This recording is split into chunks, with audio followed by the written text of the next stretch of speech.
Guys, have you ever struggled with finding the perfect wallet that's both stylish and functional? Well, look no further than Ridge Wallet. And even better, Ridge are celebrating their 10-year anniversary with a deal that is exclusive for you. Look, ever since I got one of these Ridge wallets, and also their key case, by the way, not only have I been impressed with the sleek design, but it's also super functional. It's just ultra easy to use. This thing can hold 12 cards, although normally I have like 3 or 4 in here. I just got like two bank cards and my driver's license.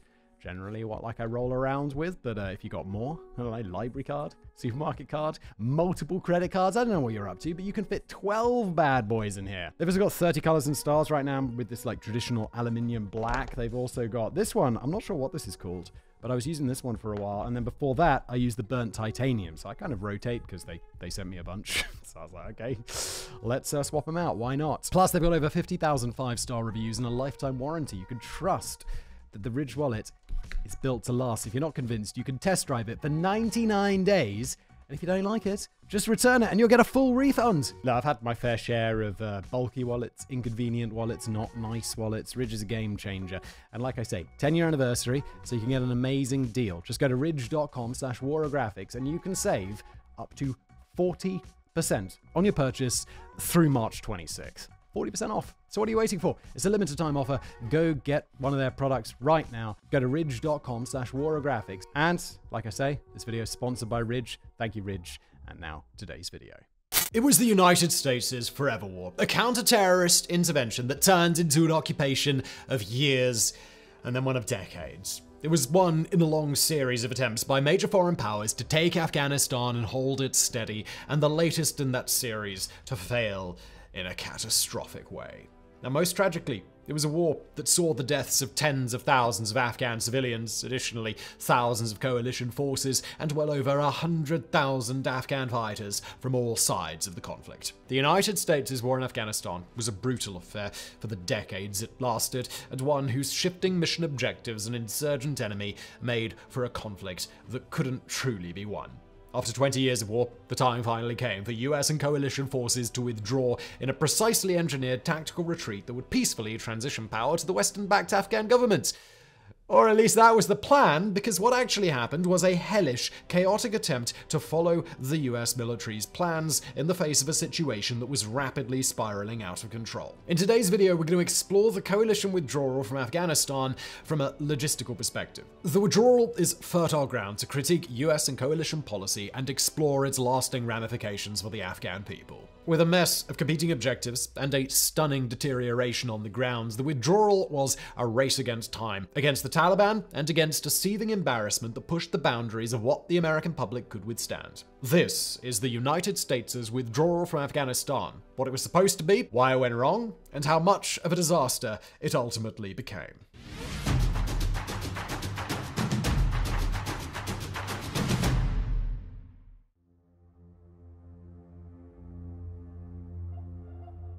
Discussions of withdrawal from Afghanistan began just shortly after the hostilities began in late 2001. At that time, the US's Bush administration and its close allies had begun an anti-terror campaign in retaliation for al-Qaeda's September the 11th terror attacks and targeted Afghanistan because the Taliban, which then controlled much of the nation, was believed to be harboring senior al-Qaeda leaders, including Osama bin Laden. The operation never included a formal declaration of war or a clear timetable, so there were some in the United States who expected that it would end sooner rather than later.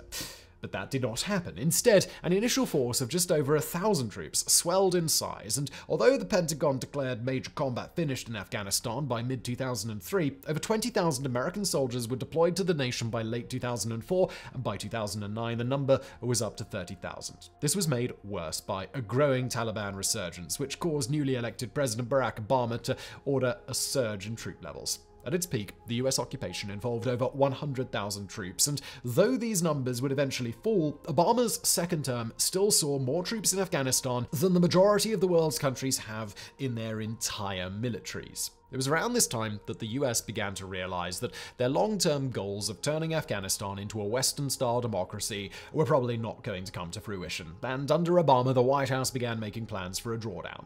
At the end of 2014, the United States officially ended its major combat operations in the country, and at that time, the plan was for the US to completely withdraw troops before Obama left office. This turned out to be overly optimistic, as the situation by late 2016 was still too fragile for Afghan civilian and military leadership to handle. Obama left office with some 10,000 troops still stationed in Afghanistan. The Trump administration saw troop levels in Afghanistan stall for several years, but it also introduced an important figure in this story: the Afghan-American diplomat Zalmay Khalilzad. As part of Donald Trump's apparent policy of openness toward negotiating with some less than savory world leaders, his exchange of love letters with North Korean dictator Kim Jong-un was paired with a desire to strike a deal with the Taliban and negotiate a peaceful American exit from the country. This plan had two major flaws. First, it required that the US negotiate with an openly hostile force that continued to launch terror attacks within Afghanistan even during the negotiation talks. Second, it also excluded the Afghan government almost entirely, alienating then-President Ashraf Ghani and other key leaders that the US had themselves put in place. But that didn't stop the US, and with minimal consultation from the rest of the occupying coalition or the Afghan government, the US and the Taliban struck a deal for a full American withdrawal. In exchange, the Taliban promised to reduce violence and stop associating with terrorist groups. But it's worth noting that there was no means to enforce that expectation once the coalition left. The Taliban also didn't have to make any commitments to peace with the Afghan government, which seems like something you'd probably have wanted to have put in there. When President Trump lost his bid for re-election in 2020, responsibility for the withdrawal shifted to President Joe Biden. By then, US troops were already leaving, and given Biden's public commitment to withdrawal, which had put him directly at odds with President Obama during his days as vice president, Biden appeared committed to seeing Trump's plan through. Zalmay Khalilzad stayed on to continue the negotiations process, and with some alterations to the deal with the Taliban, Biden committed to a full withdrawal by September 11th, 2021, exactly 20 years after the attack that had precipitated the American occupation in the first place. So, with our timeline established, let's take a look at what the withdrawal ultimately had to accomplish. When the Biden administration set their hard deadline, the US presence had already been drawn down to just 2,500 troops. Thousands had left in 2020, including large numbers of non-essential personnel, and the ones that remained were mostly charged with protecting American assets: diplomats, the US Embassy, military hardware, and other US government outposts. However, it's important to note that there were already plenty of early indicators that the withdrawal wasn't going to go as planned. For example, the Taliban was apparently emboldened enough to publicly declare their intent to create an Islamic government after the US departed, and that they would be doing so by waging war against Ghani's government if they had to. They also controlled most of Afghanistan's rural areas by this point, and were already close to encircling its capital, Kabul. And it's also a gross oversimplification to assume that the only people the United States was concerned with bringing home were US troops. With Afghanistan looking more and more like a ticking time bomb, the US also had to think about any other American citizens in the country who might need to leave before things devolved. By 2021, private military contractors in Afghanistan outnumbered US troops by over 7-1, a third of them being Americans, and aid workers, journalists, and activists also maintained a strong presence there. Not only that, but the Taliban had already made it perfectly clear in the regions outside Kabul that they would be carrying out reprisal attacks against people who had opposed their rule or supported the US-backed administration. This included targeted assassination of civilians and military alike, many of whom had performed vital work in support of US forces and made a profound impact on the troops they worked besides. The principle "no man left behind" is a central part of the American military and cultural ethos, and in Afghanistan, it meant that leaving any American soldier, private citizen, or trusted Afghan ally behind would be a major stain on the US, not to mention putting that person's safety in great jeopardy. So, let's summarize quickly one more time. As of April 2021, the United States had to withdraw 2,500 troops, their private contractor associates, any other US citizen who chose to leave, hopefully any Afghan allies who needed out, and the US military's advanced hardware. Furthermore, they would have to do it while trusting the Afghan government and military to keep the Taliban at bay and trying to enforce the Taliban's mandate to engage with the peace process. And all of this would have to happen in just a few months, by or before the September 11th deadline. In the best of times, this was a rough proposition, but it just might have been achievable if all the dominoes had fallen just right. Of course, as we now know, the reality was far worse.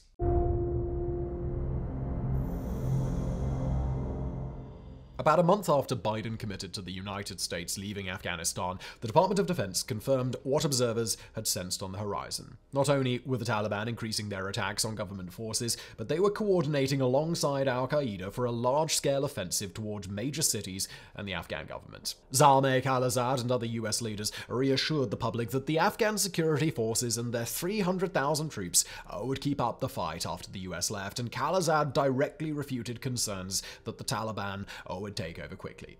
But despite these reassurances, the Taliban surged into dozens of Afghan districts by the end of June. This should have been the Afghan government's cue to use their greater manpower, armament, and organization to take back those areas, but that didn't happen. Due to the recency of the whole ordeal and the classified nature of the US military's operations planning, we obviously can't say exactly what their initial plans to withdrawal looked like. We can, however, make some key assumptions. One, it's likely that they were planning a reasonably steady withdrawal, removing troops and hardware at a consistent pace and shutting down operations one by one. Two, they were probably expecting to lean on Afghan security forces to ensure a safe, orderly departure. And three, it seems fair to say that they probably weren't expecting an all-out evacuation, which means that they probably weren't planning to send the kinds of resources that would allow, say, 82,300 people to get the hell out of Dodge in the span of just a few days. But when Afghan security forces failed to oppose the Taliban's territorial gains, that changed the US military's calculus very quickly. On July the 6th, the US pulled out of Bagram Air Base, a massive facility that might otherwise have been a staging ground for airlifts. This tactical retreat was rushed and unexpected as a result of the Biden administration's decision not to send additional troops in and ensure the base could be held long enough to complete evacuations. Instead, the American troops shut off the electricity to the base, left in the dead of night, and didn't tell the commander from the Afghan security forces, who only found out 2 hours later after looters had entered the area. They also left behind a detention facility that held over 5,000 prisoners, many of them Taliban fighters, and 3.5 million individual pieces of equipment, ranging from things inconsequential like bottles of water to somewhat more important items like hundreds of armored vehicles that now seemed destined to fall into Taliban hands sooner or later. 2 days later, President Biden moved up the withdrawal deadline to August the 31st and promised that Afghans who had helped the US during the war would have a designated pathway to receive special visas. He also repeated the somewhat dodgy claim that the Taliban overrunning the country was highly unlikely, and gave us this absolute gem of a quote. There is going to be no circumstance where you see people being lifted off the roof of an embassy in the United States of Afghanistan. It is not at all comparable. Okay. With the timeline moved up, the withdrawal proceeded in a mostly orderly fashion, and by the end of July, only 650 US troops were stationed in Afghanistan. Their job was to protect the US embassy in Kabul. By this same time, the number of contractors in Afghanistan also fell dramatically, with less than 3,000 Americans still working in that role. NATO withdrew its own troops at roughly the same rate. But with the coalition's deterrent effect waning, the Taliban used this opportunity to step up their own operations, and the results would be stunning. In the first days of August, Taliban forces began to directly assault cities: Kandahar, Herat, Jalalabad, and many others. They also carried out high-profile assassinations, swept up major travel routes, and committed alleged war crimes against civilians in the process. Hundreds and then thousands of Afghan security personnel surrendered, and very quickly, the world's worst fears were confirmed. If the Afghan government was willing to resist, then it was impotent, and if it was not willing to resist, then the coalition's trust had been deeply misplaced. But the difference between those possibilities was negligible. Either plan led to catastrophe. In response, President Biden deployed 5,000 soldiers to Afghanistan, along with another 600 from the UK, in order to facilitate the evacuation of British nationals and Afghan former staff. But those troops wouldn't arrive nearly quickly enough to prevent what happened next. On August the 15th, the Afghan capital of Kabul fell to the Taliban with minimal resistance. President Ashraf Ghani fled the country, insurgent fighters stormed the presidential palace, and Afghanistan fell under Taliban rule once again, with hundreds of US soldiers and countless vulnerable people still in the city. The Kabul airport was mobbed with desperate civilians, all trying to find a way out, and panic spread across the city. The withdrawal was no longer a withdrawal. It was now an evacuation.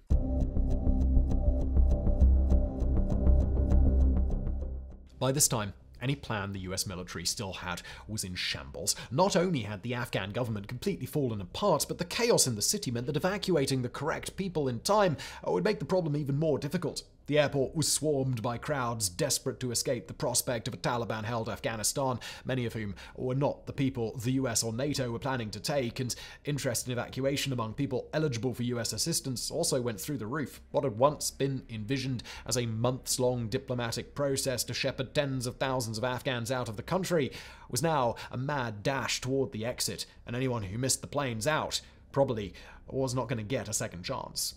In the first days of the airlift, with US reinforcements not yet present, the Kabul airport turned into a free-for-all. The tarmac was swarmed by crowds of desperate Afghans, and when military aircraft did attempt to depart, they were mobbed with people running alongside and even attempting to cling on. Those Afghans who did climb onto the cargo plane's wings and into the wheel wells were at incredible risk of bodily harm, with multiple people confirmed to have fallen to their deaths after trying to hold onto the planes as they took off. High-ranking Afghans were prioritized for evacuation on those early flights, a move that did keep them safe, but complicated the situation by earning even more animosity from fearful civilians. When American reinforcements did touch down, they confirmed that all US Embassy staff had made it to the airport and then quickly got to work on establishing an orderly evacuation. Pentagon Press Secretary John Kirby announced that US capacity was somewhere between 5,000 and 9,000 evacuees per day, and although their destination was not disclosed to the public at that time, it would be taken to US bases around the world for processing. Many would later be brought to the United States directly. Also on the US military's to-do list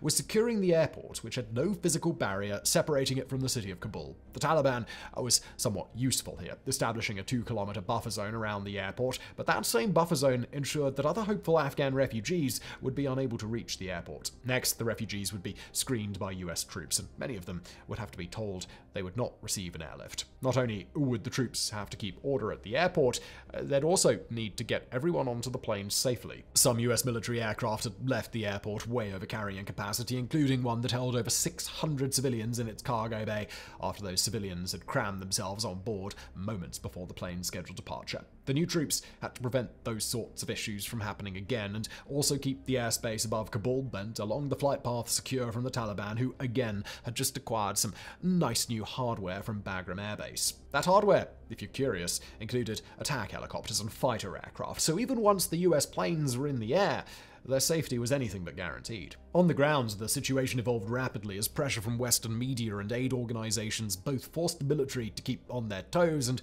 also helped to identify and assist Afghans who qualified to depart. Military veterans, former diplomats, and other Americans who had previously served in Kabul worked tirelessly to ensure that their own Afghan friends knew where to go and who to talk to, and that the troops at the airport would recognize them. The rate of aircraft arrival and departure picked up, and as the troops and the civilian crowd acclimated to the situation, the process began to move far more smoothly. Now, it's long been said that the United States' military's most dangerous capability is its capacity for logistical organization. Despite its countless missteps that had gotten the US and Afghanistan into this situation, when the airlift operation turned into a matter of logistics, the military seemed to bring its full strength to bear. American AC-130 gunships, MQ-9 Reaper drones, F-16 fighters, and B-52 bombers provided constant overwatch of the airfield, and the troops handling the evacuation process got into their rhythm. Refugees and Americans were processed efficiently, and they were organized into departure groups on a strict timetable, and the flow of transport planes became as reliable as the London Underground. Over the following 2 weeks, 82,300 people would be evacuated by US planes, and tens of thousands more would leave on planes sent by a broad coalition of nations. That's not to say that the evacuation proceeded without tragedy, though. On August the 26th, a suicide bomber killed at least 182 people, tightly packed into a screening area, including 169 Afghan civilians and 13 American soldiers, many of whom were just months older than the war in Afghanistan. Over 150 others were injured, including US military and Taliban fighters. The Islamic State in Khorasan province took credit for the attack. A retaliatory drone strike mistakenly identified a vehicle that was supposed to be carrying Islamic State members. Instead, it just killed 10 more Afghan civilians, 7 of whom were children. But even marred by these horrific events, the evacuation continued on in an orderly process that had become resilient enough that flights continued just shortly after the bombing. In total, the airlifts would last 17 days, and the US government claims that fewer than 200 Americans who were seeking evacuation had been unable to make it out. This was a significant success given the circumstances. At 11:59 local time, August the 30th, the last American plane out of Afghanistan took off, and with it, the United States' mission in the country had finally come to an end.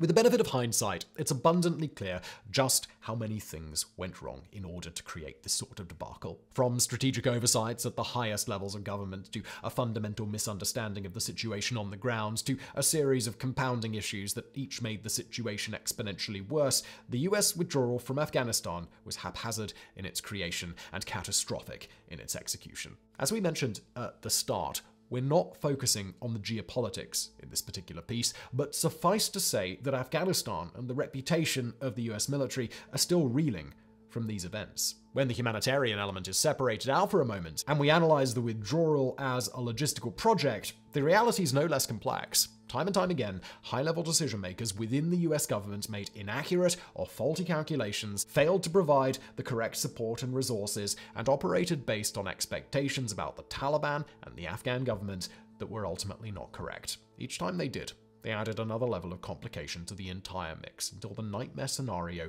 became unavoidable reality. Once that happens, though, once everything well and truly fell apart, the US and its international partners fell into crisis management mode. By leveraging its vast pre-existing logistical infrastructure, executing well-practiced procedures, and creating a situation where military leaders could carry out their duties without obstruction from higher political forces, the United States was able to evacuate Kabul airport with something close to minimal loss. Too many people died at the airport, far too many people.